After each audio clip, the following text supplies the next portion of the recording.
Salut, ici Jean-Marie Lapointe. Bienvenue à Porte-Parole. Toucher, inspirer et partager la démarche personnelle et intime de notre invité, découvrir le sens de sa vie et du but de son existence à travers son rôle de porte-parole, c'est le but de l'émission. Viktor Frankl disait « L'important n'est pas ce que nous attendons de la vie, mais ce que nous apportons à la vie. » Au lieu de se demander si la vie a un sens, il faut s'imaginer que c'est à nous de donner un sens à la vie à chaque jour et à chaque heure. Bonjour, Pénélope McQuaid. Hey, salut Jean-Marie. C'est le fun de se retrouver, hein? Ben, c'est surtout le fun d'être de ce côté-ci du micro une fois de temps en temps. J'ai pas de notes, j'ai rien à avoir mémorisé, juste à m'abandonner, ce qui est quand même, pour moi, pas si difficile avec toi. Tu le dis bien, c'est pas si difficile avec moi parce qu'on a une amitié qui remonte à 1994 et on a vécu des hauts, des bas, des deuils, des peines d'amour, des remises en question, des maladies, des accidents. Bref, notre amitié s'est forgée au fil des ans et avant que le micro s'ouvre, tu disais, ça fait au moins 2 ans et demi qu'on s'est pas vu. Qu'on s'est pas vu pour vrai. Pour vrai, en personne. Et pour des raisons personnelles, c'est-à-dire s'asseoir, manger, se raconter nos vies. Ça fait longtemps qu'on a fait ça. Ça fait trop longtemps qu'on a fait ça, puis ça tombait bien parce qu'on a décidé de le faire après. On va poursuivre la discussion. Nous, on va poursuivre l'émission ensemble, à micro fermé, autour d'un café. Mais le privilège et le bonheur de t'avoir, c'est, dans l'émission Porte-Parole, c'est de rencontrer des gens que j'aime déjà. Je m'en vais pas à la rencontre de personnes complètement inconnues de ma part. C'est des amis, c'est des gens que j'admire, c'est des gens qui m'inspirent, qui me nourrissent. Puis, comme j'essaie de pas trop être égoïste dans la vie, je veux partager ce qui enrichit ma vie. Et c'est pour ça que tu es là. C'est beau. Ouais, c'est pour ça que tu es là. Alors, Péné, ça c'est mon petit surnom, j'aime bien t'appeler Péné.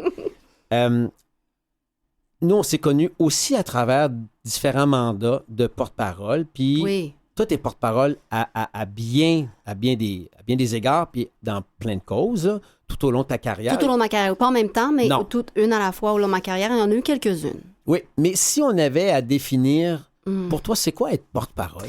Bien, ça a changé entre la première fois qu'on m'a demandé de l'être. C'était pourquoi? Et aujourd'hui. La première fois, c'était très désincarné. Et je dis ça parce qu'il y a plusieurs raisons d'être porte-parole, puis il y a différentes façons et raisons pour lesquelles on nous demande d'être porte-parole. Alors, j'avais une grande visibilité à l'époque. J'étais chroniqueur à Salut Bonjour. Et on m'avait demandé d'être porte-parole de la Société de l'autisme de Laval. Puis quand je dis désincarné, c'est pas des enjeux qui me touchent. Puis là, on retourne, là, il y a presque 30 ans. Donc, on connaissait beaucoup moins l'autisme. Il y avait beaucoup moins d'organismes. Celle de la Société de Laval était très, très dynamique.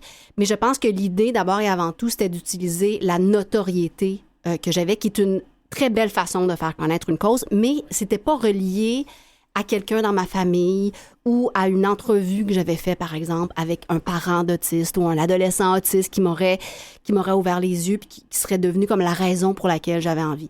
Mais c'est vrai que j'ai dit oui, puis on dit non souvent dans une carrière. En fait, c'est un grand... Je dis ça, puis c'est un privilège de pouvoir dire non. Mais quand on a une certaine notoriété, quand on est en communication, quand on a des tribunes, on se fait beaucoup approcher pour toutes sortes de choses. Et j'ai souvent dit non. Mais cette fois-là, j'ai dit oui parce que je trouvais... Mais quand je dis désincarné, je veux dire par rapport, par exemple, maintenant, à la Fondation de l'Hôpital du Sacré-Cœur, là, on est à l'opposé parce que là, j'ai séjourné. C'est un des 4 établissements de santé où j'ai séjourné après un gros accident que j'ai eu. Alors là, il y avait vraiment comme... voici ce que j'ai vécu de l'intérieur. Et voici comment je donne un sens à ce qui m'est arrivé. Tu parlais en ouverture d'émission de donner, de trouver un sens, de faire du sens. Ça c'est vraiment. Puis entre les deux, il y a eu le grand chemin. Et ça, avec toi, et c'est toi qui m'as demandé d'être porte-parole au moment où les centres Jean Lapointe pour adolescents changeaient d'image, changeaient de nom, raffinaient leur mission. Et c'est devenu le Centre Le Grand Chemin. Et tu savais que j'avais été aux prises avec des problèmes de toxicomanie très jeune dans ma vie, 12, 13, 14 ans. Et donc là aussi, c'était quelque chose de très, très incarné. pour moi de dire oui, mais quelque chose de très, très confrontant aussi, parce que je pense pas que tous mes démons... En fait, quand on est pris avec des problèmes de toxicomanie ou de consommation, c'est quelque chose qui nous accompagne tout au long de la vie. Donc, ça a été très confrontant pour moi d'être porte-parole de ça, alors que je me battais encore avec certains démons. En même temps, je sais pas, je voudrais te poser la question, pour être une bonne ou un bon porte-parole, est-ce qu'il faut être plus blanc que neige? Parce que moi, c'est une question que je me suis posée tout au long de ma carrière. Et par rapport au Grand Chemin? Au Grand Chemin, par rapport aussi à, je pense des fois à la fondation de l'hôpital du Sacré-Cœur, je suis pas toujours celle qui a pris le mieux soin de ma santé. Je me rappelle qu'il y a eu des années à la fondation Sacré-Cœur où je fumais. Alors, est-ce que tu peux être une bonne porte-parole pour la santé si tu fumes, puis tu connais les effets, puis tu fumes pareil? Est-ce que si je me bats avec un problème de consommation d'alcool dans ma vie adulte, est-ce que je peux être une bonne porte-parole pour un centre qui vient en aide aux jeunes qui ont des problèmes de drogue ou d'alcool, tu sais? C'est une bonne question, mais je pense que la personne la plus sévère, c'est toi. C'était pas le directeur de la fondation, puis c'est pas le directeur ni de la fondation Le Grand Chemin, ni celui de l'hôpital Sacré-Cœur. C'est toi qui te regardes dans le miroir, puis probablement que tu te mets la barre haute aussi, tu sais, parce que tu es humaine. Alors, la dépendance, l'addiction, c'est une maladie, et de demander à une personne qui a déjà eu un problème de consommation, mais qui travaille fort encore pour ne pas laisser la consommation diriger sa vie, ça peut faire une belle ambassadrice. Au même titre que je suis porte-parole de la Maison L'Éclaircie, qui vient en aide aux personnes qui souffrent de troubles alimentaires. Bien, je suis encore en rémission. Moi, je ne suis pas guéri. Je suis en rémission. Il y a encore une petite voix, des fois, qui n'est pas fine en moi, qui me parle, qui contrôle un peu mon assiette ou mon comportement alimentaire. Mais est-ce que c'est confrontant ou c'est aidant? Alors, tu sais, moi, j'ai des images de toi quand tu viens voir les jeunes au centre. Je pense pas que ce soit confrontant quand tu les vois. Et pas là, ben non. Ça, c'est la chose qui est la plus... Ça, c'est le sweet spot. C'est vraiment l'endroit où tout ce qu'on est, tout ce que ces jeunes-là sont comme personnes, tout ce que leurs parents ont vécu, tout ce que les intervenants ont vécu, c'est comme... dans cet instant-là, tout ce qu'on est fait du sens, a du sens, donne un sens. Fait que c'est sûr que dans ces moments-là, non, ces moments-là sont toujours dans leur imperfection, d'une très, très grande perfection, parce que là, tout le monde est vulnérable, tout le monde est à nu, tout le monde est dans la vérité du moment. Puis la vérité du moment, c'est pas je suis à la confesse ici, ou je dois quelque chose, ou je suis en, je suis en performance. Il y a ça aussi dans la notion de porte-parole qui est très importante. C'est, en tout cas pour moi, qui est de sortir de la performance de porte-parole, parce que ça, pour moi, c'est un frein à tout ce qu'on peut déployer, puis qui peut être aidant, ou qui nous permet d'être en position d'apprentissage. Parce que pour moi, une porte-parole ou un porte-parole, c'est aussi quelqu'un qui est en position d'apprentissage, qui est dans la même position que le grand public. J'apprends des choses, j'apprends des comportements, j'apprends des patterns, j'apprends des émotions, j'apprends, puis moi, après ça, je suis une courroie de transmission vers le grand public. Voici ce que je savais pas, ce que vous savez peut-être pas, mais ce que j'ai appris, ce que j'ai vécu, et voici ce que je pense qui est important à dire sur ces enjeux-là, tu sais. Mais tu en as quand même parlé de façon assez ouverte et transparente, non seulement aux jeunes, mais aux gens de la Fondation Le Grand Chemin, les jeunes en thérapie, les intervenants, et dans les médias, tu en as parlé. Tu t'es pas caché de ça. Non, puis quand je me rappelle, quand j'étais avec Le Grand Chemin, j'avais commencé à animer Salut Bonjour Week-end, qui avait une chronique vin. Et en ondes, je buvais. Je testais, je goûtais, en fait, avec le sommelier. Puis il y avait eu des parents qui avaient manifesté un questionnement. En fait, je m'étais jamais sentie jugée. Je sais pas... je pense que j'avais été bien protégée par les gens de la Fondation pour m'amener cette... Et puis, on en avait discuté. Puis, la réponse, c'était, le problème de Pénélope, c'était la cocaïne, c'était pas l'alcool. Donc, voici une façon de discuter d'un enjeu avec les jeunes et avec leurs parents, peut-être, de dire, il y a différents enjeux, il y a différents problèmes de consommation pour différentes raisons, à différents moments d'une vie. Et la portion destructrice de la consommation de Pénélope, c'était la cocaïne, c'était les drogues dures. Donc, l'alcool n'est pas un enjeu pour elle et en modération ici, ça. Mais il y avait quand même moi, j'étais comme on est dans une société où, puis on se parle de ça 20 ans plus tard et c'est encore plus présent. L'alcool est tellement présent partout dans nos médias. dans nos émissions, tout le monde en parle.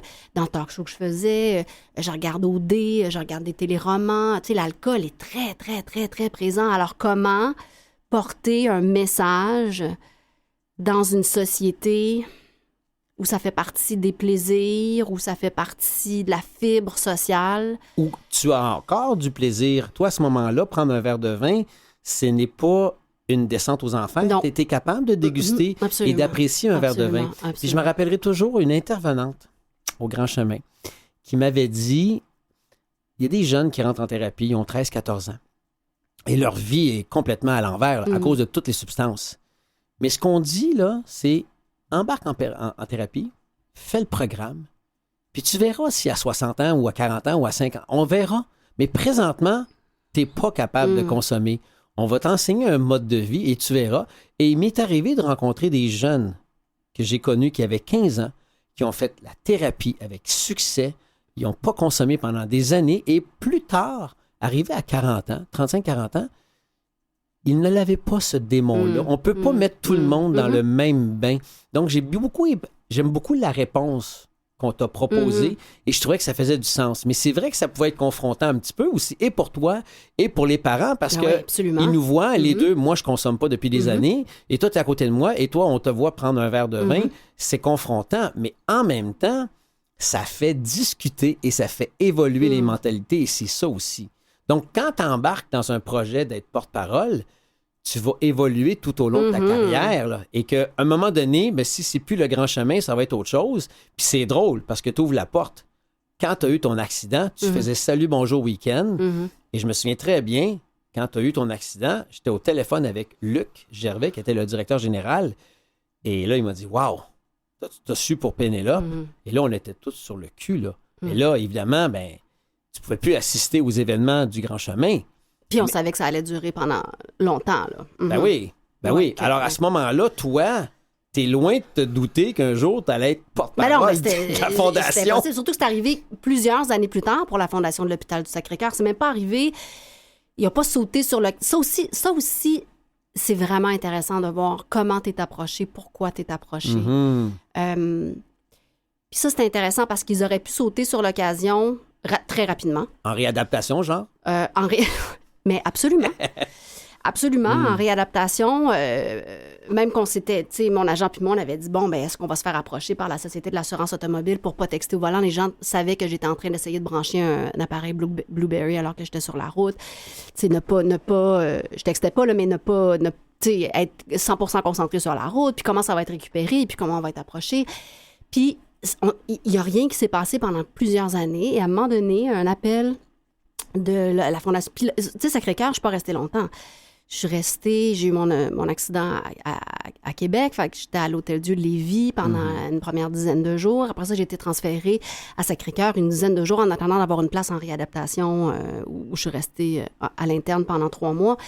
Puis quand ils m'ont approché 3-4 années plus tard, c'était exploratoire et pour moi, c'est devenu comme... C'était tellement évident parce que j'avais vu tellement de professionnels de la santé, de soignants, de patients de toutes sortes. J'avais comme vraiment vu quelque chose de l'intérieur auquel j'aurais jamais eu accès si j'avais pas eu d'accident. Puis pour moi, c'était tellement important de parler de tout ce que j'avais découvert, de ces 400 000 personnes au Québec qui se lèvent tous les matins pour aller travailler dans le système de santé pour la santé et la vie des autres. Moi, je découvrais cette planète-là. J'avais jamais eu quelqu'un qui avait été hospitalisé près de moi pendant longtemps. Je connaissais pas cette réalité-là. Alors, en faisant 4 centres hospitaliers sur 1 an, là, j'ai vu toutes sortes de réalités. Puis ça m'a beaucoup intéressée d'en parler de l'intérieur après. Mais je suis retournée à Sacré-Cœur quand ils m'ont demandé, je voulais voir d'autres départements. Je voulais voir l'oncologie, je voulais voir le département de dialyse qui a changé ma vie. Moi, quand j'ai été en réadaptation, j'étais sur l'étage des amputés pendant des mois et des mois. Ces enjeux-là, ces réalités-là ont complètement transformé ma vision de la vie. Donc là, j'avais vraiment l'impression que je pouvais faire une différence en devenant porte-parole de la Fondation de Sacré-Cœur. Ça ne pouvait pas être plus incarné. Non, ça pouvait pas. Puis, tu sais, ça donnait un sens aussi à ce qui m'était arrivé parce que des événements comme ça, On peut-tu le rappeler, juste à les Bien grandes sûr. lignes? Parce qu'il y a peut-être des gens qui ne savent pas c'est quoi ça fait exactement. longtemps. En 2009, un beau dimanche de mai, je travaillais à Salut Bonjour Week-end qui est enregistré, qui était en direct à Québec. Fait que je partais le vendredi matin de Montréal.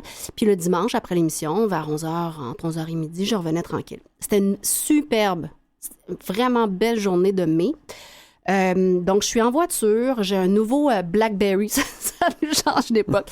J'ai un tout nouveau BlackBerry que j'ai acheté la veille. Le toit ouvrant de ma petite Jetta est ouvert un peu à moitié parce que, bon, c'est mai, mais mai à Québec... C'est frais encore. c'est encore froid. Et je suis sur la route, je m'en viens à Montréal. Et puis, je veux brancher mon BlackBerry pour avoir de la musique. Donc, je me déclipe ma ceinture de sécurité pour aller brancher dans le coffre à gants. Ben oui, la prise était dans le coffre à gants. D'ailleurs, ça aurait dû juste m'allumer que si elle est là, c'est parce que c'est pas fait pour... C'est fait pour être au repos. Et je m'étais posé la question, la sortie avant. Est-ce que je sors, puis là, je branche mes affaires, puis là, j'enlève mon manteau, puis je me mets confortable, ou je coupe pas? Puis finalement, bon, je l'ai fait en même temps. Donc, et je me suis fait dépasser par la droite j'étais dans la voie de gauche, par un gros poids lourd qui m'a surpris. J'avais dû ralentir en faisant tout ça. J'avais dû comme ralentir. Et là, dans le vacuum du vent du poids lourd, ben j'ai été pris dans le vent et j'ai perdu la maîtrise complètement comme si j'étais sur la glace. Et je suis rentrée dans le fossé. Et en rentrant dans le fossé, avec le pied sur l'accélérateur, donc la voiture a fait quelques tonneaux et je suis sortie par la moitié du toit ouvrant. J'ai été éjectée en 2 tonneaux. Et consciente tout ce temps-là, fort heureusement, parce que j'ai pu revisiter tout ça sans que ce soit un traumatisme, sans que mon inconscient travaille trop pour l'enfouir. J'ai pu revoir tout ça. Je me rappelle de tout. T'es pas en douleur à ce moment-là? Oh non, je suis pas en douleur encore. Parce que je suis... Mais, tu sais, je fais un premier capotage de voiture, puis je me dis, jusqu'à maintenant, ça se passe bien, j'ai pas trop mal. Là, je pense à mon BlackBerry dans la voiture. Je fais, Colin, mon nouveau BlackBerry, maudit, il va être scrap. Là, quand je suis éjectée par le toit ouvrant, je perds une botte. Donc, je sens l'air frais sur un de mes pieds. Je perds une botte probablement qui est resté pris dans le toit ouvrant. Je me dis, ça se passe bien. Il me semble que j'ai l'air d'être ça à Watt. Et là, j'atterris au sol. Là, c'est une autre paire de manches parce que je devais aller à la vitesse de la voiture, donc à peu près 100 km à l'heure, sur à peu près 100 pieds. Et là, je suis bien tombée sur le dos. Sur le gazon? Non, parce que mai, c'est comme t'es la garnotte d'après-hiver, là. Ah, zut. Et tout de suite, il y a des gens qui sont arrêtés des 2 côtés de l'autoroute. Je pense pas que j'ai fait 10 secondes seule au sol. Il y a des gens qui sont arrêtés. Et il y a une femme qui est arrêtée. Son petit garçon de 3 ans était dans la voiture. Elle a dit « Attends, maman ». Et elle est Nelly, qu'elle s'appelle. Je suis encore en contact avec elle. Elle s'appelle Nelly. Puis je l'ai revue à première fois avec Véronique Cloutier. Elle était là avec son grand garçon de 12 ans. Qui avait été dans la voiture pendant une bonne demi-heure. Puis j'arrêtais pas de dire à Nelly, reste avec moi. Puis elle me disait pas qu'elle avait un petit garçon dans la voiture. Fait que elle restait quand même assez longtemps jusqu'à temps que mais c'était plus qu'une demi-heure, jusqu'à temps que les ambulanciers puis la SQ arrivent. Et j'étais consciente de tout. Puis les gens ont été, mais oh mon Dieu, tellement généreux, gentils. J'ai rencontré dans un restaurant des années plus tard un des premiers répondants dans un restaurant par hasard. Je trouvais que lui et sa gang me regardaient bizarre. J'étais comme, qu'est-ce qu'ils veulent les messieurs? Ils me regardent. Puis là, à la fin du repas, le monsieur m'a dit, mais j'étais un des premiers sur le site. Donc j'avais toutes sortes d'affaires de brisées.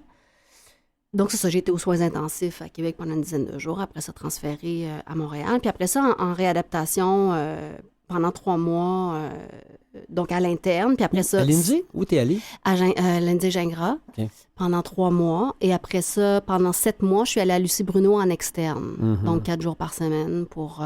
tu envoies ça, c'est le festival des gens en reconstruction, là? De toutes sortes. Oh, wow! Mais ça a été un parcours tellement enrichissant. Puis les gens demandent, tu sais... même avant qu'ils le demandent, je leur dis, c'est à refaire, je referais tout pareil. T'sais. Pour moi, ça a été quelque chose qui a été beaucoup plus... je peux dire ça parce que j'ai toute mon intégrité physique. T'sais. Oui. Puis rapidement, dans le processus de guérison, j'ai été très, très, très consciente de mon grand privilège et des deuils que je n'aurais jamais à faire, alors que tout autour de moi, notamment les amputés, avaient des gros deuils à faire. Puis je partageais le gym avec les amputés, mais il y avait un autre gym aussi où parfois j'allais, où c'était tous les blessés médulaires. Donc, tous les gens qui sont paralysés pour toutes sortes de raisons, de toutes sortes de façons. Puis des gens, là, qui sont amputés pour des raisons niaiseuses, de mettre ses décorations de Noël dehors, plonger dans un lac en juin. Électrocution. Toutes sortes de ouais. Mais tu venais juste de dire que si c'était à refaire, je le referais. À quoi tu fais allusion? Bien, c'est-à-dire, si on me donnait le choix de refaire ma vie avec ou sans cet accident, Oui. je voudrais pas refaire ma vie sans cet accident-là. Pour moi, ça a été beaucoup, beaucoup plus enrichissant que ça a été souffrant. Je me rappelle à peine de la douleur, mais je me rappelle de tous les apprentissages que j'ai faits.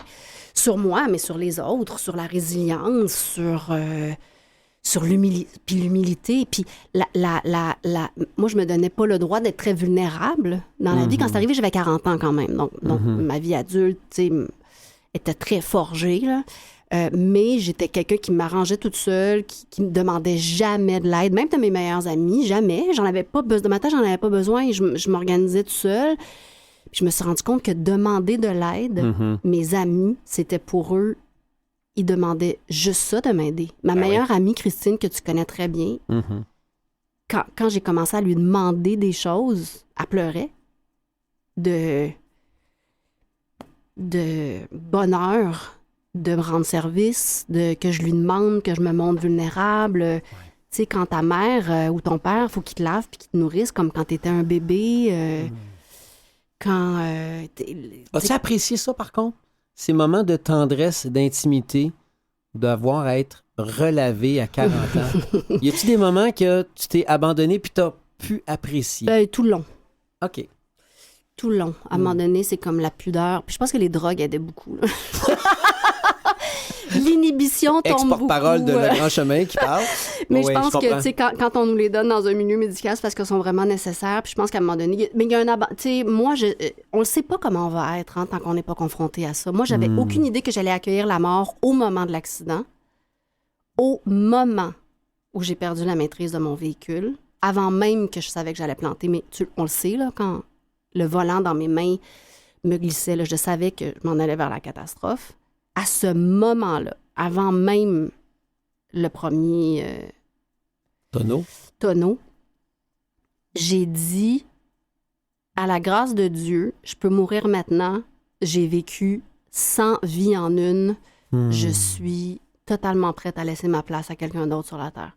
C'est exactement ce que je me suis dit. Puis ça, on le sait pas tant qu'on n'est pas confronté à la mort, comment on va réagir. Il y a une caméra, je ne sais pas si elle tourne d'ailleurs, mais tout le temps que tu dis ça, t'as les yeux fermés. Oui. T'as les yeux fermés, tu prends le temps de dire, à la grâce de Dieu, j'ai eu une belle vie. Je ne sais pas si tu revois l'image de l'accident pendant que tu parles ça. Non, je vois pas les images de l'accident. Je me sens dans ma voiture en paix. OK. C'est comme j'étais en paix. Wow. J'ai même lâché le volant. OK. Il n'y a eu aucune résistance, probablement, ce qui fait en sorte que j'ai moins brisé puis survécu. Il y avait J'étais et je suis encore totalement prête à mourir. Totalement. Il y a une paix qui s'installe en toi, mais c'est spécial comment l'événement, et moi je te connais depuis une trentaine d'années, s'il y a quelqu'un quand même qui des fois qui peut être un peu control freak, puis qui peut être drôlement discipliné puis encadré dans sa vie, c'est toi. Et là, il n'y a plus de ça pantoute, là. T'as complètement lâché prise. Mais j'étais abandonnée pendant toute cette année-là. Peut-être particulièrement les 3-4 mois où j'étais à l'hôpital, totalement abandonnée. Je veux dire, je me levais le matin, j'avais une job de reconstruction à faire, c'était pas compliqué, je me rappelle pas d'avoir été de mauvaise humeur, irritée. Je me rappelle à un moment donné, au bout de 3 semaines, 4 semaines après l'accident, une bonne crise de larmes, un petit peu de découragement. Mais je sais pas d'où viennent les ressources qu'on a puis qu'on sait pas qu'on avait. T'sais, je sais pas où j'ai puisé, je sais pas qu'est-ce qui dans ma vie m'avait amené à ce moment-là, à m'abandonner dans les mains de plein d'étrangers qui prennent soin de moi. C'est leur travail, je leur faisais une énorme confiance. Mais je vais te relancer puis je vais reformuler ma question. Tu es une personne qui peut avoir des moments d'anxiété, dans ta vie depuis que je te connais. Ah oui. Puis Ah, oui, avant oui, l'accident, oui, parce que, oui, tu sais, oui, oui. au niveau de l'anxiété, Ben, Pénélope... en fait, c'est pas tant de l'anxiété que j'ai une partie très sombre Ouais. et, tu sais, des tendances dépressives, profondes. Je suis quelqu'un, oui, de torturé. Oui, oui, tout cet aspect-là. Je comprends ce que tu dis. Mais là, en plein cœur Il y de avait rien de l'accident, ça. il n'y avait rien de ça. Et c'est drôle parce que quand je suis sortie de la salle d'opération, Mhm. dans les minutes après, la première chose que j'ai dite à ma mère, ben, j'ai dit deux choses. J'ai dit, hey, elle est pas plate ma vie. Ça, c'est la première phrase que j'ai dite après 5h30 sur la table d'opération. OK? Après ça, j'ai dit, j'aurais plus jamais de dépression de ma vie. J'étais convaincue d'avoir été guérie, ce qui s'est avéré faux, OK. mais j'avais l'impression que parce que il y avait là-dedans une opportunité de saisir l'essence de la vie et de lui rendre grâce et de lui faire hommage. J'avais l'impression que... Mais c'est une maladie, la dépression. Fait que c'est sûr que... Mais j'ai plus jamais... Mais ça a changé bien les affaires. Ça a changé bien les affaires sur ce que tu mentionnes. Oui. Cet aspect-là... D'insécurité. d'insécurité, de trop de questionnements, de remise en question. C'est sûr qu'il y a un fond qui est resté, c'est dans ma personnalité propre. J'étais comme ça quand j'étais enfant, mais c'est devenu beaucoup moins douloureux parce que ma réflexion, c'était, OK, je pense qu'en termes de souffrance, si j'attends d'avoir beaucoup souffert dans ma vie, et ma mère, j'avais une discussion avec elle une semaine avant l'accident, et je lui disais, moi, j'ai toujours tout cru dans la vie. Puis elle disait, t'oublies, là, parce que dans ta vie, à 40 ans, t'as rien eu de tout cru, t'as travaillé pour tout ce que... Mais moi, dans ma tête, j'avais l'impression que tant que j'aurais pas payé pour mon bonheur, mon privilège, je le méritais pas. Une semaine avant l'accident, on a eu cette discussion-là. Et elle m'a dit, tu vas frapper un mur. Tu vas frapper un mur. Si tu penses comme ça, Elle a pas dit tu ça. colles le mur, elle dit, tu vas le frapper. Une semaine avant. Une semaine avant Oh l'accident. my God. Et effectivement, pour rendre justice à cette vie-là, à cette deuxième chance-là que j'ai eue, il y a des choses, il y a des souffrances que je ne m'inflige plus. Je ne fuis pas celles qui se présentent, Mhm. mais il y a des souffrances que je me suis infligées que maintenant, je pense que c'est correct. Je suis assez souffrante. En fait, la Pénélope qui pouvait se torturer avant, elle, je ne la vois plus Ok. et ça fait longtemps. Ouais, c'est drôle, hein? Ouais. Parce que Dieu sait qu'on en a Ouais. fait des Hey, thérapies. on en a eu des Des discussions. thérapies, Ouf. dans le sens qu'on a eu des longues discussions, des rides en auto, Ouais. où on se parlait à cœur ouvert. Cette Pénélope-là, je ne la vois pas présentement, je l'ai dans mes souvenirs, mais je vois qu'elle a énormément cheminé. L'accident, il y est pour quelque chose. L'âge, il est pour quelque chose. L'accident, il est Ouais. pour quelque chose. L'humilité. L'humilité due à l'accident. L'humilité est rentrée dans ma vie avec l'accident. J'étais pas quelqu'un d'immodeste, Non, non. mais l'humilité là, profonde, là, au sens où les bouddhistes, par exemple, l'entendent. Ben, pas juste les bouddhistes, mais au centre de l'humilité profonde, je la connaissais pas, puis puis elle m'a jamais, puis c'est mon plus grand cadeau depuis Mais l'accident. elle est reliée aussi à ta finitude et que tout peut s'arrêter là. Ouais. Ça rend humble ou arrogant. Et toi, tu n'es pas du tout arrogante. C'est vrai que ça aurait Pas du tout. Non, t'es pas comme je suis invulnérable, il n'y a rien qui va m'atteindre, je ne suis pas tuable. C'est pas ça, c'est tout le contraire. Ça Et te- me rendre compte de la vulnérabilité et de la finalité Ouais. des autres. Parce que ça m'a ouvert les yeux sur la finalité des autres. N'importe qui dans mon entourage peut disparaître, n'importe quand peut souffrir, peut se retrouver dans cet état-là. Je me suis sentie coupable d'avoir fait de la peine à mes parents quand ils ont reçu l'appel de l'hôpital. Ça, c'est peut-être ce qui me fait le plus de peine, me rappeler ce moment-là où ils ont reçu l'appel, en fait, l'imaginer, puis me dire « Oh mon Dieu, j'ai fait vivre ça à mes parents. » Puis le regard de mes parents dans les mois après, quand je souffrais, mon père m'accompagnait au gym, ma mère, elle me regardait à travers la fenêtre des soins intensifs, puis je la voyais, tu sais, comme quand j'avais mal, elle avait mal, tu sais, tout ça, c'est... Fait que tout ça, ça ramène à notre petite condition, là. J'ai en tête la photo. J'ai On une a photo de toi. ouais, que t'as prise de ma mère, mon père. Ouais, Et j'ai moi. ça. J'ai ça. Puis Ouais, toute mini. toute mini, puis toute vulnérable et toute affaiblie aussi. Tu sais, ça fait pas longtemps que tu as eu l'accident, mais ce que j'entends par contre, c'est que c'est tout ce que tu apportes quand tu dis « je suis porte-parole ». C'est ça que tu apportes. Tout l'ensemble de ton œuvre, de ta vie, les hauts et les bas, ta vulnérabilité, tes forces, c'est ce que tu mets au service de toutes les causes, particulièrement la Fondation de l'Hôpital Sacré-Cœur. C'est fabuleux, hein? Porter ça. Ben, c'est tout un privilège de pouvoir rapporter utiliser son vécu, oui, mais pour rapporter le vécu d'autres personnes. Quand je parle des patients de Sacré-Cœur, quand je pense à ceux qui sont en dialyse, moi, j'ai vu des affaires extrêmement fortes. Puis oui, je suis capable d'être empathique au premier degré, pas avec cette condition ou cette douleur-là, mais je sais c'est quoi être vulnérable puis être abandonné aux gens, puis dans... Fait que oui, ce qui me rend le plus heureuse quand je fais mon métier de porte-parole, c'est de raconter les histoires des gens que j'ai vus qui se sont retrouvés dans une vulnérabilité que je connais puis que je suis capable de communiquer. Et tu deviens leur porte-parole. Mais non, c'est ça, exact. Le but, c'est à entièrement eux autres et à ça. elles. Mais c'est ça qui est intéressant aussi, c'est que tu donnes un sens à ton accident. Tu donnes un sens à toutes tes périodes de souffrance, de doute, de noirceur et de peine, de vulnérabilité. Et c'est ce qui te relie à toutes les personnes que tu as rencontrées dans ton cheminement en réadaptation. Oh, non, c'est fou. Et encore aujourd'hui. C'est fabuleux pareil, là. C'est riche, ça. Donc, c'est ça qui fait que tu es une porte-parole incarnée. Ce qui est, je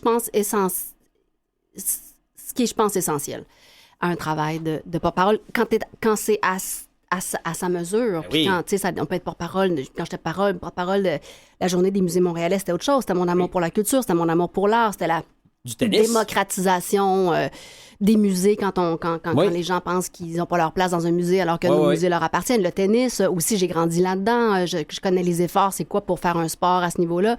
C'est vrai, j'avais oublié le tennis. Coupe Rogers, Coupe t'étais Rogers, porte-parole. effectivement, une année. Mais il n'y a rien qui accote ton engagement. Et j'inclus aussi un peu le grand chemin. Mais c'est ça que j'allais dire. J'allais ajouter, si tu n'allais pas le faire, le grand chemin. Parce que moi, l'adolescence est une période tellement... Ah, mon Dieu, que c'est rough, l'adolescence. C'est rough en partant. Moi, je connais pas D'adolescence heureuse. Ben, pour qui ça n'a pas été rock'n'roll? Ouais. Soit pour les parents, soit pour les jeunes. Tu sais, c'est pas une période qu'on traverse aisément. Il y a une tempête hormonale, premièrement, tout le monde maintenant, la science maintenant le dit, on est capable de l'expliquer. Mais quand tu es dedans, il y a des choses qui se passent à l'adolescence, sur toi-même, sur ta relation avec les autres, sur l'image. C'est déjà une période qui est extrêmement trouble. Moi, c'était vraiment compliqué. J'avais une graine de délinquante en moi. En plus, fait que juste ça, parler de ça grâce au grand chemin, ça rejoint tout le monde en partant. Puis après ça, tu leur dis, imaginez, vous mettez là-dedans toutes sortes de situations familiales, émotionnelles, psychologiques, scolaires, qui font en sorte que tu ajoutes une consommation, tu sais, qu'un jeune a le goût de se geler ou que c'est ça. Ajoutez ça dans le mix, imaginez-vous. Alors là, tout d'un coup, cette cause-là, qui n'est pas nécessairement une cause sexy, on s'en est parlé les premières années, c'est pas des adolescents qui sont malades, comme des enfants peuvent l'être, qui sont...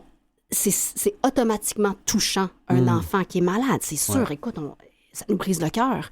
Un adolescent qui consomme, c'est déjà autre chose. On peut se rattacher à l'adolescence puis à se dire, ouais, OK, c'est une période pas facile, mais ajouter là-dedans un mix, là, il y a des biais de la part du public qui sont aux porte-parole de défaire. Non, parce qu'un adolescent qui consomme fait chier bien du monde dans sa famille. C'est pas une maladie aimable. C'est pas une maladie aimable. Puis pour bien des gens, c'est pas une maladie non plus. Fait qu'il y a plusieurs biais, puis il y a plusieurs choses à déconstruire et à construire. Fait que pour moi, le grand chemin, ça a été vraiment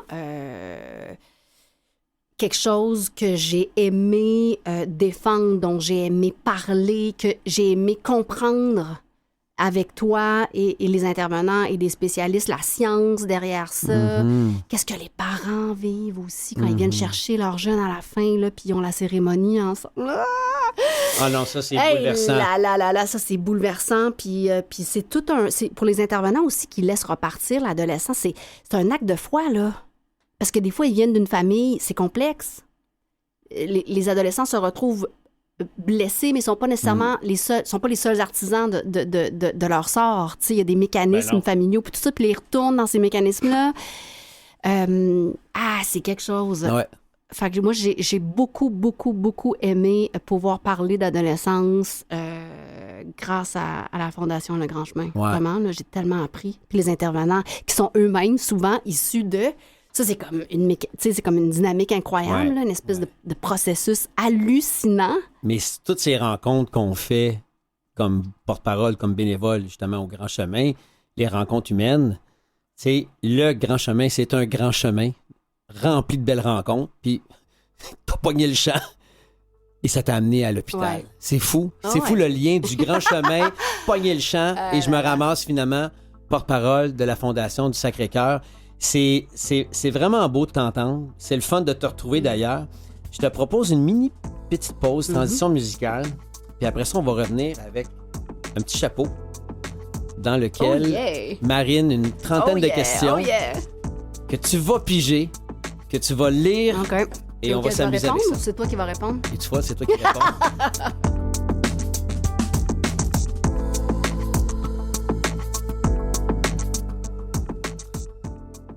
Ici Jean-Marie Lapointe, toujours en compagnie de Pénélope McQuaid à l'émission Porte-Parole. Et là, on passe à la portion ludique et aussi un peu hasardeuse de l'émission où il y a une trentaine de questions qui ont été écrites par moi. OK. Et puis, tu les piges au hasard. On prend le temps d'y répondre, mais tu les lis toi-même. OK, parfait. Alors, tu aurais fait quoi en deuxième choix si tu ne faisais pas le travail actuel? Ah, mon Dieu.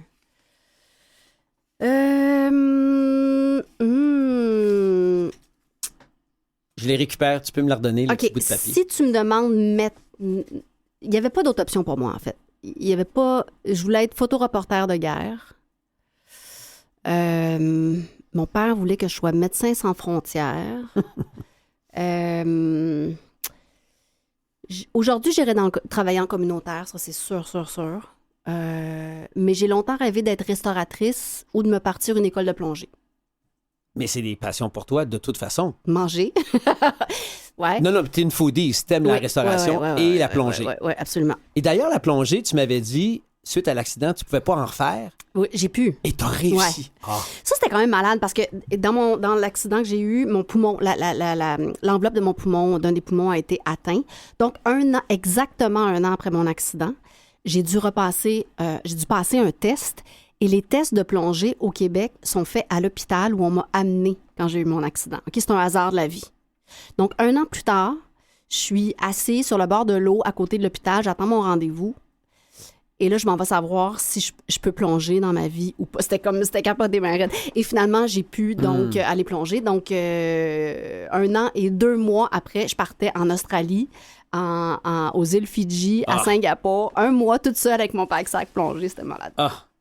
Quel endroit pour retourner plonger. Récif de la Grande Barrière. Ouais. Toute seule, je me trouvais tellement forte 1 an après l'accident. Là, j'étais toute seule avec mon petit pack-sac à l'autre bout du monde. C'était quand même fou.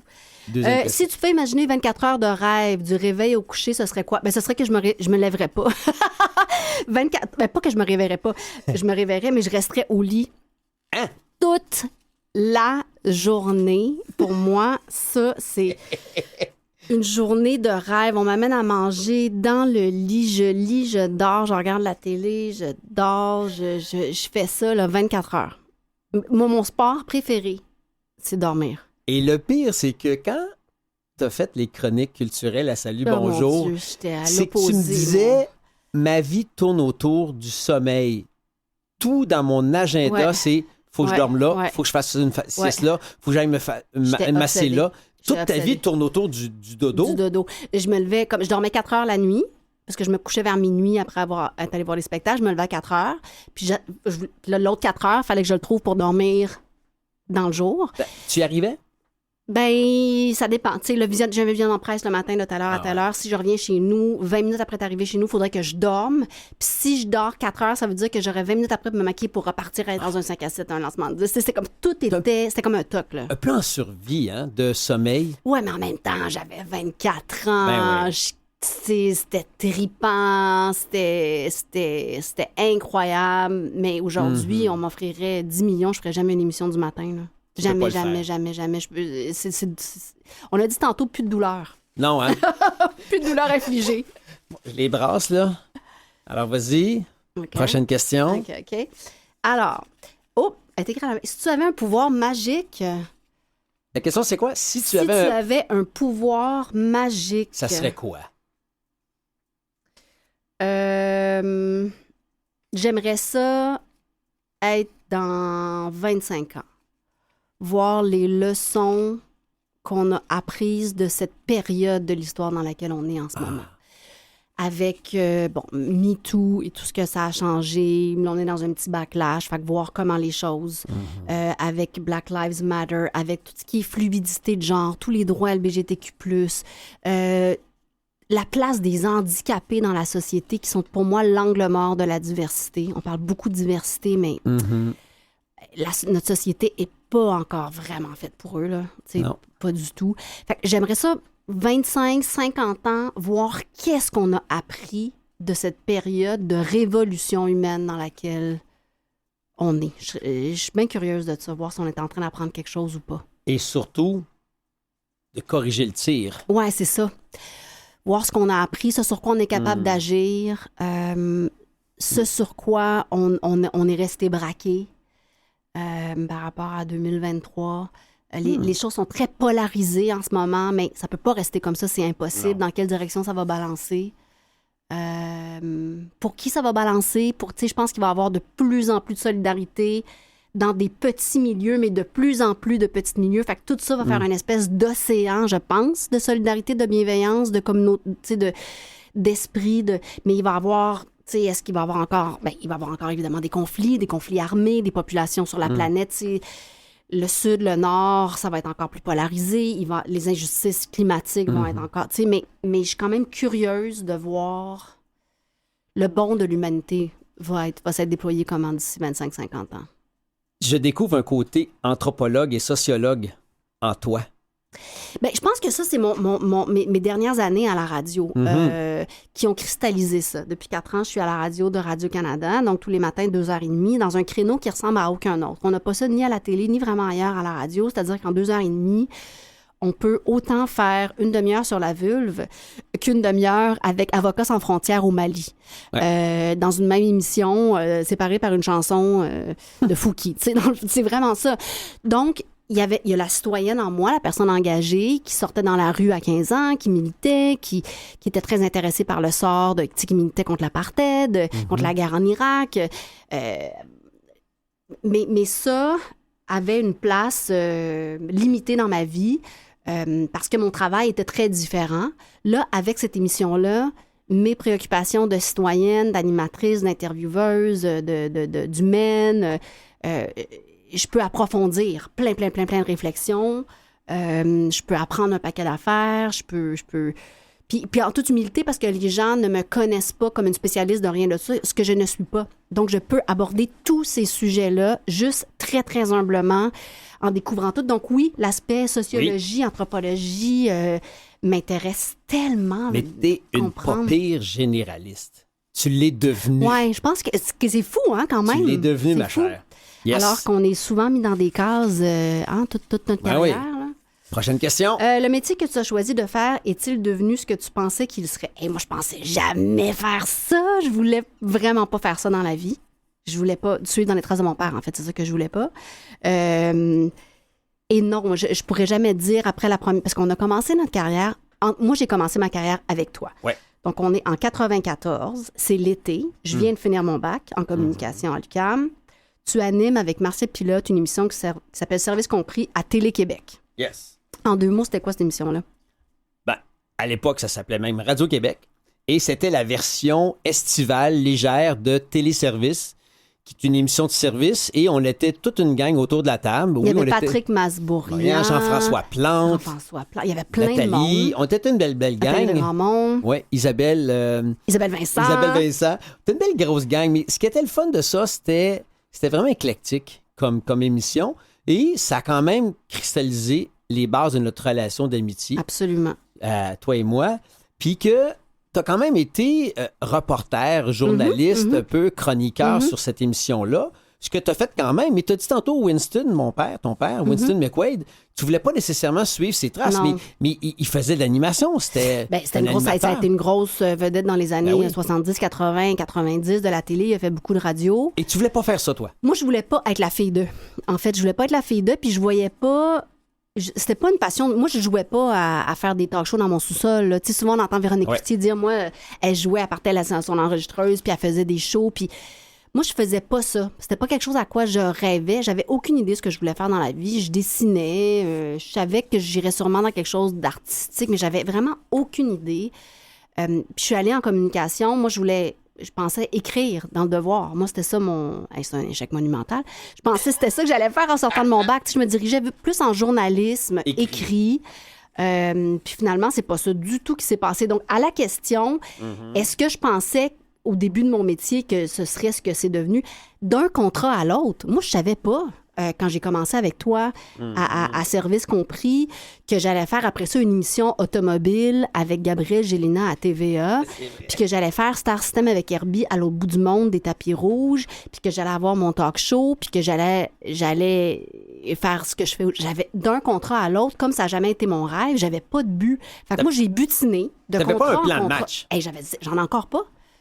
J'en ai encore pas. J'ai aucune idée, tu sais, de ce que... Mais j'ai manqué de travail 0 journée dans ma vie. Ben là. non. C'est vraiment incroyable. Tu fais partie des chanceuses, mais au moins, t'en es consciente. Ça n'a pas d'allure. Puis de continuer à grandir. Quelle a été la plus grande surprise dans ta vie? Ben, de pas être... Ben, sais-tu quoi? La plus grande surprise de ma vie, c'est d'être exactement comme je m'étais visualisée quand j'étais petite. C'est-à-dire, quand j'étais petite, l'image que j'avais de moi, c'était toute seule dans un condo, puis je regarde par la fenêtre, puis je suis toute seule. Pas d'enfant, pas de chum, pas marié. Mais ma plus grande surprise, c'est que ça se soit réalisé.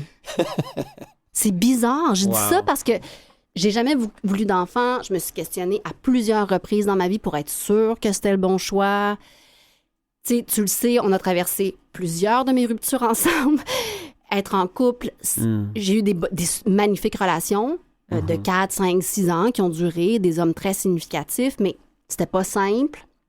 Mais j'ai jamais pensé véritablement ce que ça me ferait d'être là à 52 ans. Puis c'est un peu une surprise de me retrouver à 52 ans, pas d'enfant, pas de chum.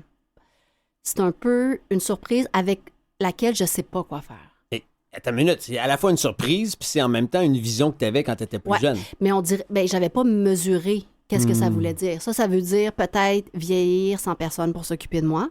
Ça, c'est une grosse préoccupation que j'ai en ce moment. Ça veut dire, à 52 ans, c'est plus tant juste moi qui décide si je vais être en couple ou pas. Parce qu'à 52 ans, on devient un peu invisible. Plus que quand on a 20, 30 ou 40, les femmes. Donc, tu sais, ça, il y a ça aussi. Je suis très heureuse de ma situation, puis je suis vraiment en couple par choix, puis je suis très fermée à rencontrer quelqu'un depuis 2 ans. Je vis mon célibat à fond, avec beaucoup, beaucoup de bonheur, ceci dit. Mais je me pose la question, dans 1 an, dans 2 ans, si j'ai envie d'être en couple, ça va être possible? Est-ce que j'aimerais peut-être rencontrer quelqu'un qui a des enfants? J'ai toujours pensé que j'aurais des enfants dans ma vie, mais par un autre moyen. Puis là, fait que c'est ça la surprise. La surprise de ma vie, c'est que ça me surprenne. Que je sois rendue là, même drôle. Si c'était le plan de match. C'est le fun. C'est bizarre, hein? Belle réponse. C'est intéressant. Alors, si tu avais une baguette magique et qu'il t'était accordé un seul vœu, quel serait-il? Et là là.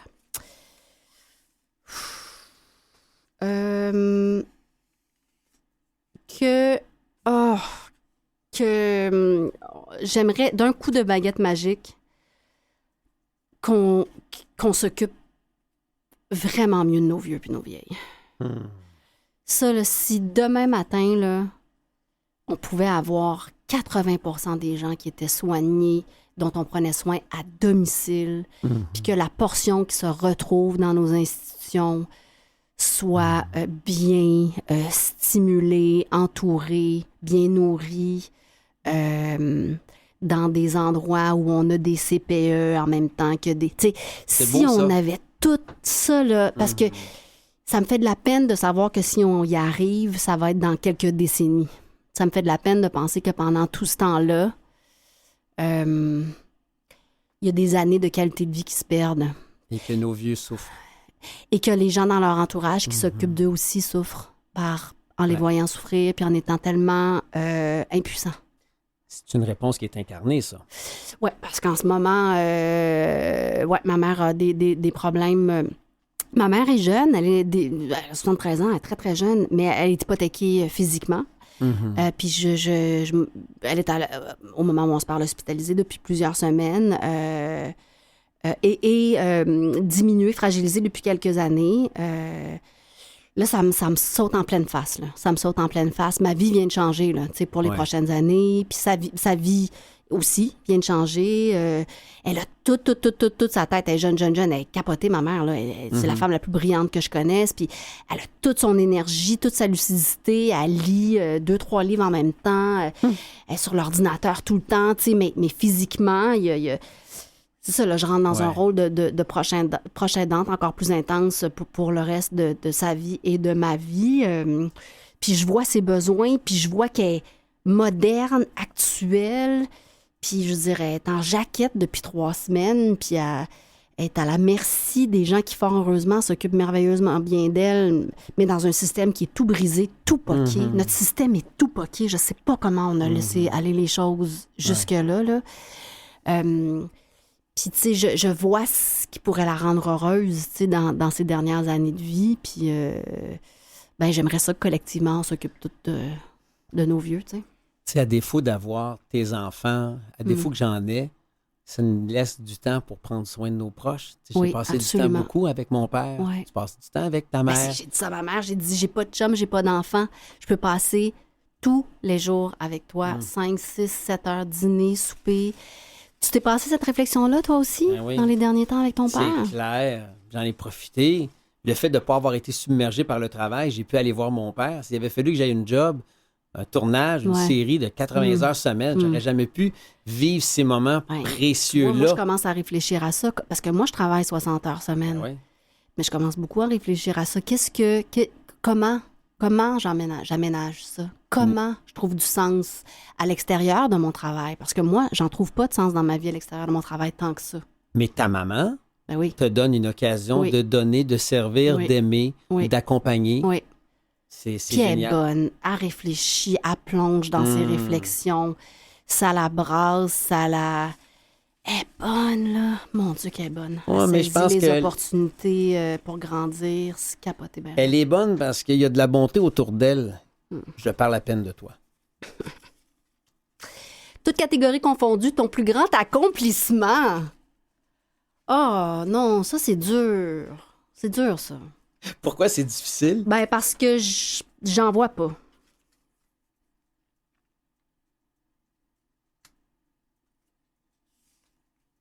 J'en vois pas. Je trouve, J'aime pas ta face, toi. Ouais, quand je tu dis sais. ça. Parce que je peux, tu sais, j'en ai pas. J'ai pas encore, j'ai grand espoir que d'ici la fin de ma vie, j'aurai accompli quelque chose de grand. Parce que J'en suis convaincue. OK. Mais non, jusqu'à maintenant, j'ai des accomplissements professionnels. Le fait de durer, par exemple, ça, c'est comme tout un accomplissement. Tu sais, de m'être, rétabli de mon accident. Il y a des gens qui vont dire que c'est un accomplissement. M'être construit une vie qui me ressemble, d'avoir des amitiés qui durent. C'est des choses qui sont très importantes pour moi. Mais un accomplissement, pour moi, ça doit rayonner pour la collectivité.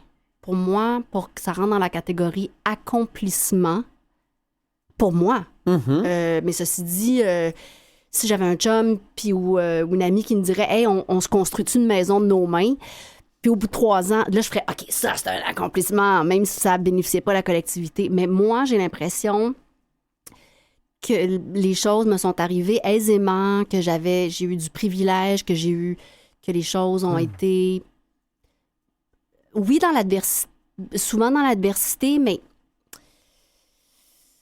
non, je vois pas d'accomplissement encore assez grand pour dire, je mets le saut, grand accomplissement là-dessus. OK, mais c'est intéressant parce que c'est une belle réponse en soi, dans le sens que ça dévoile un peu d'humilité, parce que tu cherches encore à grandir, tu attends des défis, tu es prête à en relever, et comme tu dis, c'est que ça implique les autres. Un petit peu comme l'image de papa qui a fondé la maison de la Fondation Jean Lapointe. C'était son plus grand accomplissement. Oui, c'est ce qu'il disait. C'est ce qu'il disait jusqu'à la mort, oui, jusqu'à la fin de sa vie. C'est sûr. Alors, au-delà de la Place des Arts, le Grand Théâtre, l'Olympia de Paris, au-delà des tonnes de billets de vendus, l'abondance financière qu'il a accumulée durant une partie de sa vie, son plus grand accomplissement est en lien avec les autres qui souffrent.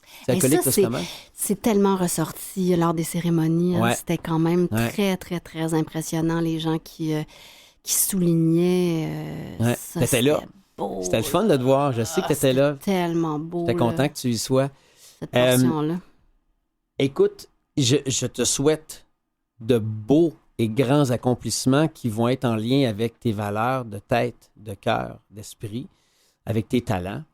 Je te laisserai la dernière question. Elle n'est pas dans un sac. Elle est sur un petit bout de papier qui est écrit Penelope McQuaid, c'est 3 petits points. Comment tu remplis les 3 petits points?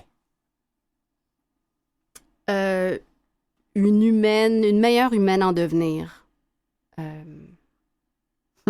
Ouais. Une bonne humaine en devenir. Penelope McQuaid. Merci pour cette presque heure passée avec toi. Ça fait tellement plaisir. C'était le fun de te voir. Merci. Merci Jean-Marie pour l'invitation, vraiment, et pour cet espace de discussion libre et bienveillant. C'est beau, hein? C'est le fun, hein? Là, t'étais en vacances, t'avais pas de plan de match à faire, t'avais juste à être cute. Puis on s'en va prendre un café. Yes. Alors, c'était l'émission Porte-Parole, un concept et une idée originale de Marie-Philippe Lemarbre et de Jean-Marie Lapointe.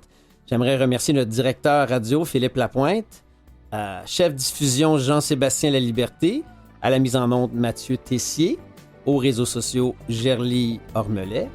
Merci d'avoir été avec nous et on se retrouve très bientôt pour un autre épisode de Porte-Parole.